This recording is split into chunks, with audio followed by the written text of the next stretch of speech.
Hey guys, RanterInShades here, exercising my first remember rights vlog style. This video is going to be a bit of a follow-up to a video I made back in 2013 about Super Bowl halftime shows, where I talked about how out of touch the NFL seems to be when organizing the shows, how they don't really know their audience, and how that was evident by the kinds of acts they were booking. The video's kind of outdated considering I spent a good bit of time talking about Bruno Mars back when I didn't really consider myself a fan of his, and how I didn't think he was a great fit for the occasion at the time, and I also mentioned that a band that I thought was more fitting for the occasion since they have a more varied and diverse audience was Red Hot Chili Peppers. And they ended up coming on stage at said halftime show, so who called it? But I feel the overall message of the video still mostly holds up as it relates to the subject we're tackling today. Now, if you follow me on Facebook, you already know what my opinion is on the halftime show from this year, and from my interactions with some people, it doesn't seem to be a popular opinion. But my hope is that you'll understand where I'm coming from on the matter by the end of this video. Much like when I made my MDA video, I feel like making a video does a better job conveying my points and spreading a message to a wider audience than just posting on my fan page. And I decided, what better way to convey these points than with a commentary in shades? Because of course people made videos about this. Our story begins in November of last year when we unfortunately lost Stephen Hillenburg, the creator of SpongeBob SquarePants, to ALS. Around the time there was a petition created by one Israel Kalunga to have the song Sweet Victory by David Glenn Isley from the classic episode Band Geeks either performed or showcased, he didn't specify, at this year's Super Bowl to honor Stephen Hillenburg, and it went viral, getting over 1.2 million signatures. Now, what do I think of this idea? I think it would have been pretty sweet if it got played, especially if David Glenn Isley himself made an appearance to sing, which if you don't know who David Glenn Isley is, he's an 80s AOR hard rock singer who's known for singing in the bands Jufria and Dirty White Boy, along with putting out some solo albums, and he co-wrote and sang the song Sweet Victory. If you're an 80s rock fan, he'll be right up your alley. But anyway, as cool of an idea as I thought this was, I didn't really get my hopes up that the song would actually get played. Ever since The Who's disastrous halftime performance in 2010 that resulted in the NFL changing the format of the shows and booking more current acts in order to avoid anything like that happening again, I haven't really cared much about the Super Bowl halftime shows. I mean, I don't give a fuck about football as is, and I don't like most of the acts they've been booking as of late, so apart from making the original video in 2013, I've mostly been staying out of everything related to the subject. The most I tend to care is if the Patriots win, so the Masshole in me can go. Which is funny, because that's exactly what happened. You could say that they're the state champs. But that's about as much as I'm going to say to introduce the topic so I don't spoil my points and thus make the commentary portion of this video pointless. The video I'm going to be responding to is from a user called ShadeX. That's funny, Shades versus Shade, who did a video complaining about the halftime show. Let's begin.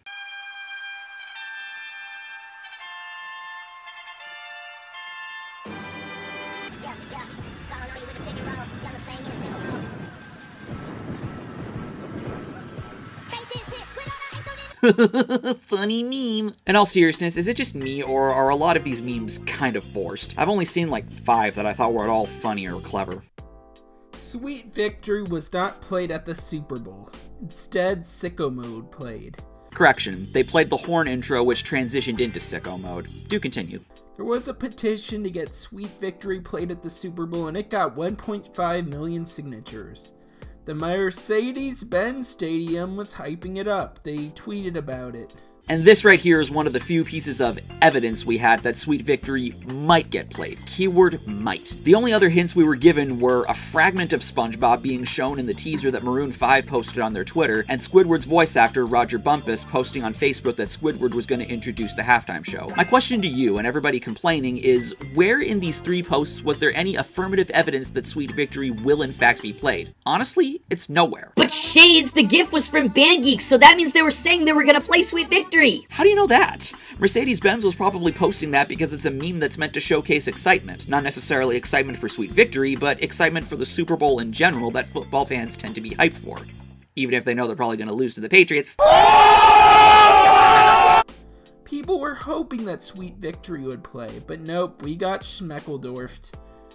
Instead, we only got a few seconds of flash animation and the opening trumpets of the song, only for it to be interrupted by Sicko Mode. Again, think about the evidence we were given. At worst, the teasers were really, really vague, and at best, they were showcasing that SpongeBob was going to play some role in the halftime show, which he did. However, Sweet Victory did play in full in the stadium when it was empty. Or maybe it was a play out to celebrate the Patriots winning, which I'm sorry, I might not be a football fan, but being that I'm from Massachusetts, I like laughing at the expense of everyone I know that roots against the Patriots. Something else you should take into account is how long the halftime show is. The performers do not have a long set time, which is why they have to shorten their songs into a little medley. The halftime show this year was a little under 15 minutes, so even if Sweet Victory did play longer, it still wouldn't be for the whole song since, I'm not sure if you realize this, the halftime show was never meant to specifically just be about Stephen Hillenburg.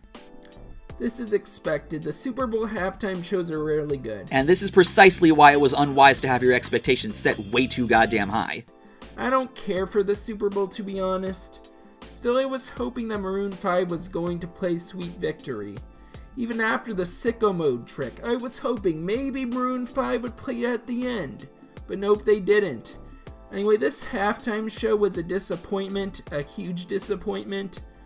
I would have been happy with a shortened version of the song. If Adam Levine just sang sweet, sweet, sweet victory, yeah, and then moved on to the next song, I'd be totally fine with that.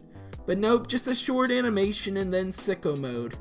Dude, at least be grateful SpongeBob was even included in this. You wanted the Super Bowl to honor Stephen Hillenburg by including SpongeBob, and that's exactly what they did. You're just upset that it didn't go exactly your way. They could have just not done anything, and the reaction from the animation community would probably be something like, Where? Why didn't you acknowledge the petition? Fuck you, NFL, for not doing anything for Stephen Hillenburg! Like that's how petitions work anyway. I'm sorry, but just because a bunch of people sign a petition on change.org, that doesn't mean that it's set in stone that the thing being petitioned is necessarily going to take place. It's nothing more than wishful thinking, and I say this as someone who has taken part in signing some change.org petitions before. Still, I'm at least glad that SpongeBob got recognized at the Super Bowl. While the creator of the petition didn't get what he wanted, he was still happy with what we got. Okay, at least you're being somewhat rational about this. The NFL acknowledged that people wanted something done for Stephen Hillenburg, and they did just that. But there's still about a minute left of the video, so I'm sure this little bright side tangent was all in vain. Here's to hoping I'm wrong and this won't come back to bite him in the ass.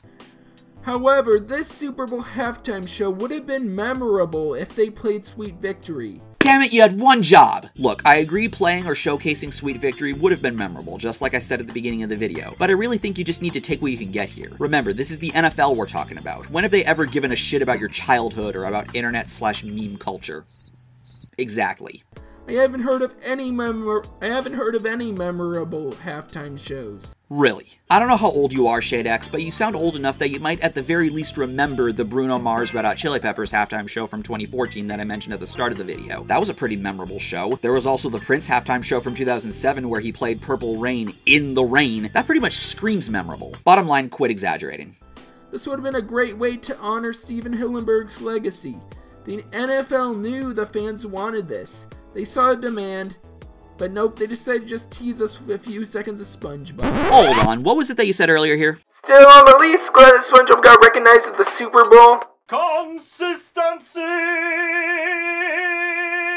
Also, you do realize that unless you're Matt Stone and Trey Parker, who literally make a single episode of South Park in a week, animation takes time, right? I mean, just look at the upload gaps with animators like Psychic Pebbles and Speedo Sausage, and you'll get at least some idea of what I mean. So given the amount of time between when the petition originally came out and the day of the Super Bowl, it again seems like too wishful of thinking that there would be a lengthier animation. And that's not even factoring in the amount of time that was likely spent with Roger Bumpus in the studio trying to get the best take of his Squidward dialogue. I doubt he's someone that just does one take and calls it a day. I might not know much about voice acting, but I am someone that has experience in a recording studio both as an engineer and artist, and I know that it's very rare that someone will record a single take of something and be done. That even applies to my videos here, as I usually do at least a couple takes of each paragraph in my script. I'm not totally mad, I'm mostly just disappointed. This would have been great, this would have been a great Super Bowl. But on the bright side, Nickelodeon did air Band Geeks. That was cool. I didn't watch it, but it's cool that they aired it. I mean, that doesn't sound all that different from what they've always done with episodes like Scaredy Pants, Valentine's Day, and Christmas Who. 'Tis the season for football. It's like if they showed the Fry Cook Games in honor of the Olympics. That's the logic. Anyway, yeah, what were your thoughts on that Super Bowl performance? I mean, I watched it. I watched the whole thing. I'm not gonna go into detail about it. It was Maroon 5, you know, generic pop music. I mean, I think that it's a step in the right direction, personally. Maroon 5 is the most arena rock current act that the NFL have booked for the halftime show in quite some time. Love them or hate them, Maroon 5 do have some rock material, and they played 3 songs from Songs About Jane, which is more than I was expecting, these being Harder to Breathe, This Love, and She Will Be Loved. I get that they don't exactly play rock music these days, which is why Adam Levine really has little room to talk about the state of rock music since he's doing nothing to help, but it's certainly a step in the right direction as far as the halftime show goes, and better than what we could have gotten. I watched the show on YouTube since I didn't watch it on live TV because, again, I didn't care to. I thought it was okay. Not horrible like a bunch of people are making it out to be, but okay. Maybe this is just me being someone that doesn't hate Maroon 5. I don't know.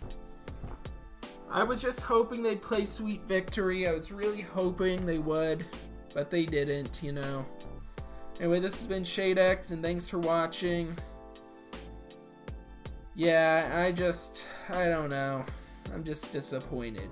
And the video's done. Don't get me wrong, I'm not saying you can't be disappointed. A part of me is disappointed myself. I don't disagree that the transition from the horn intro to sicko mode was corny and somewhat forced, nor do I disagree that a Sweet Victory performance would have been awesome. I just think that people shouldn't be acting as surprised as they are, not only given the organization they're complaining about that's had a history of playing it safe with their halftime shows and not giving a shit about what their audience wants for years, but also because there really wasn't any strong indication that Sweet Victory was going to be performed or showcased live. If the NFL or Mercedes-Benz Stadium made any explicit promises about it, then I'd understand the outrage, because it is not okay to outright lie to millions of people. But because the evidence we were given isn't suggesting that, all this was everyone getting overexcited over small hints on social media and setting themselves up to be let down. You weren't lied to. And thus, you, ShadeX, and others, including the fine chaps at Rise and Fall of Nickelodeon, are being overreactive and overdramatic because the show didn't go exactly the way you wanted, and then wonder why the animation community tends to get mocked and ridiculed by people on the outside. And I say this as someone who does enjoy people in that community. The outrage here is honestly hardly any different to me than SJWs complaining about something in media not being intersectional enough. There's a reason this is considered a fallacy. Again, let me remind you, the point of the halftime show was never meant to be specifically centered around Stephen Hillenburg,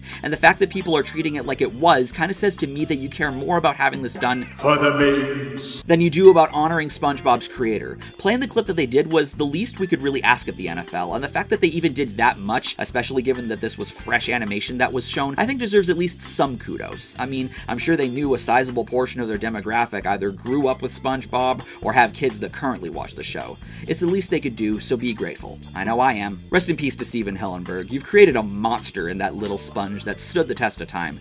The fact that your creation got to be even as much a part of the Super Bowl as it did is a pretty strong indicator that it's touched the lives of so many people. Other than that, I hope you all enjoyed this video. Thank you for watching, take care, and have a nice day. I'm Shades, and I'll see you next time.